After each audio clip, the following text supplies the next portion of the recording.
All right, let's get real about entrepreneurship. I mean, really real. Let's just forget all the stuff you see on social media for a second. The supercars, the insane parties, the highlight reels. We're going to talk about the other side of it. The raw, unfiltered truth of what it actually takes to choose this life. This is about the real journey, the one that never makes it into the posts. And this quote, man, it just nails it, doesn't it? There's just no way to sugarcoat this. You're not just picking a hard job. You are picking, quite literally, one of the most difficult paths a person can walk in their entire life. Now, the point here isn't to scare you off. Not at all. It's to prepare you. Because honestly, just understanding this one simple, brutal fact, that's the most important first step you can take. So let's dive right into that. Section 1, the hardest path. What does that actually mean? Day to day, when you wake up in the morning, what should you really expect?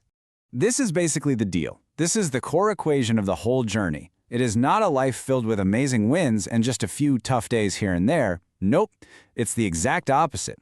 Think of it like this. Your default setting, your day in and day out reality is getting knocked down. It's a relentless grind. And then, every once in a while, you get a win. A real, hard-earned win.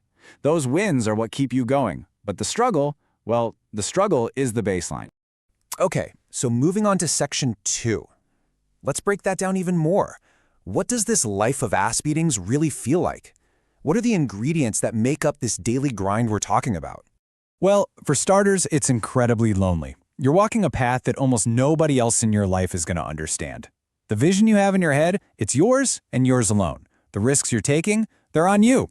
So while your friends are out on a Friday night, you're often staring at a screen, carrying the weight of every single decision.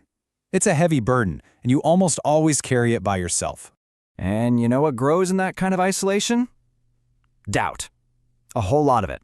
It's that little voice in the back of your head that's just constantly questioning you. Am I smart enough for this? Is this even the right idea? Am I just a total fraud who's fooling myself and everyone around me?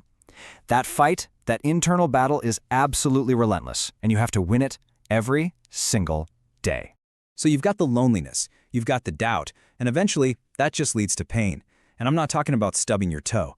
I'm talking about that deep, emotional exhaustion that comes from carrying all that weight all the time. It's the constant stress and the sheer uncertainty just grinding you down. It's the price your soul pays for stepping into the arena. And where does a lot of that pain come from? Mistakes. And oh boy, are you going to make them all the time.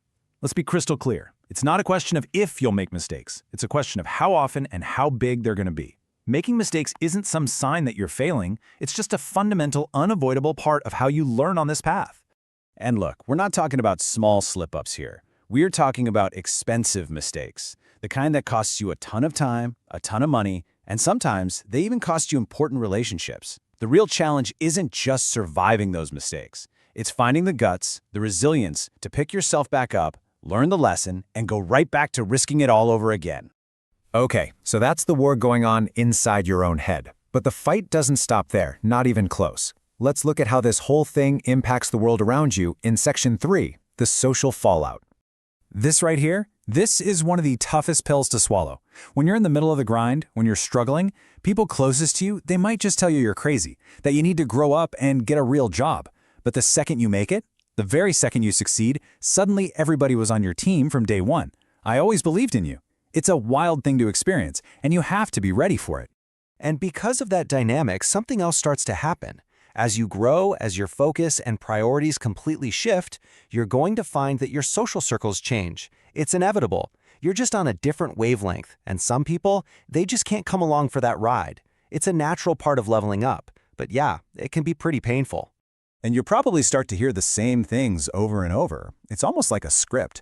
First you'll get, "You're forgetting about us." Then, if that doesn't work, it escalates to, "You need to remember where you came from." And finally, when the distance really grows, you get hit with the final accusation. "You're just too good for us now." It's tough, but these are the growing pains of choosing a different path. So after all this internal chaos and all this external pressure, where's the light at the end of the tunnel? When does it all finally click? Well, that brings us to our last section, the price of belief.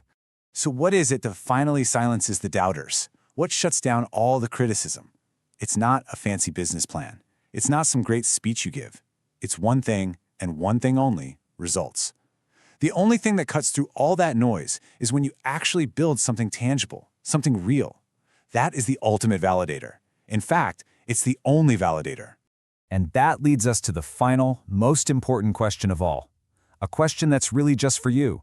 We've laid it all out there, the unfiltered truth of this path, the loneliness, the doubt, the pain, the social cost. So knowing the full price of admission, the real question isn't whether you can do it. It's whether you're truly willing to pay that price.